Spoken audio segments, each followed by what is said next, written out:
Hi, I'm Michelle Begue with a look at what's happening in Latin America now. But first, our news trivia.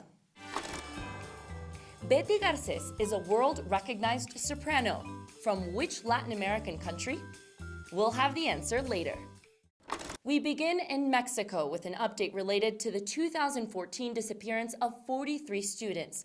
A court ordered the arrest of 83 people involved, including 20 military commanders and a former attorney general who led the investigations back then.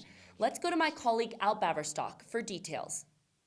8 years after 43 students disappeared at the hands of local police in the state of Guerrero, Mexican President Andrés Manuel López Obrador is reopening the investigation into the Ayotzinapa tragedy. AMLO claims the conclusions of the case, that the students' bodies were incinerated at a nearby waste processing plant, were a fabrication built upon blame shifting, corruption and confessions extracted under torture.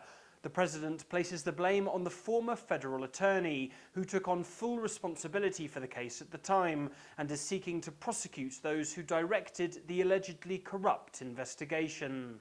AMLO's critics say the resurrection of the case is more of a political diversion from his own administration's problems with worsening violence, rather than a genuine attempt to discover the truth of what happened in Iguala all those years ago.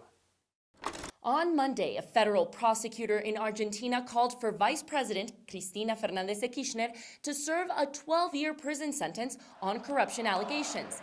The prosecutor also called for Kirchner to be banned from holding public office in the future.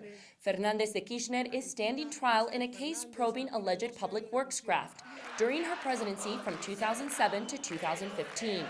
The now vice president has long denied any wrongdoing, calling it political persecution. The jury is expected to deliver a verdict by the end of the year. After that, the Supreme Court will need to verify an eventual guilty verdict. Cuba will allow foreign investments in local wholesale and retail for the first time since the 1959 revolution led by Fidel Castro. According to the economy minister, the move aims to help solve critical commodity shortages and boost local industry.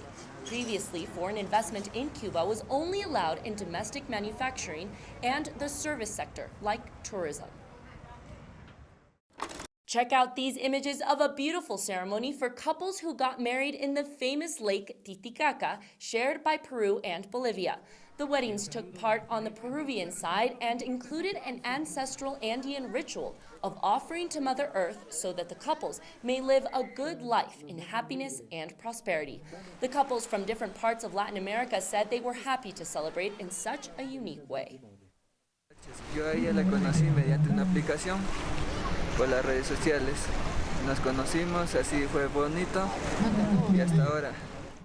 Now let's take a look at what stories we're following for next week. Colombia's President Gustavo Petro paid a critical visit to the Caribbean island of San Andres that was hit hard by Hurricane Iota 2 years ago.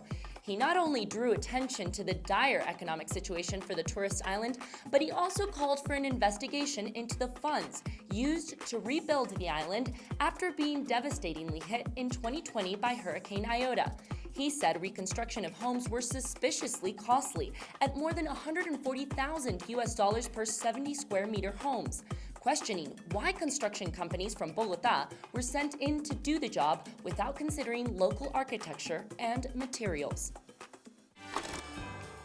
And now the answer to our news trivia.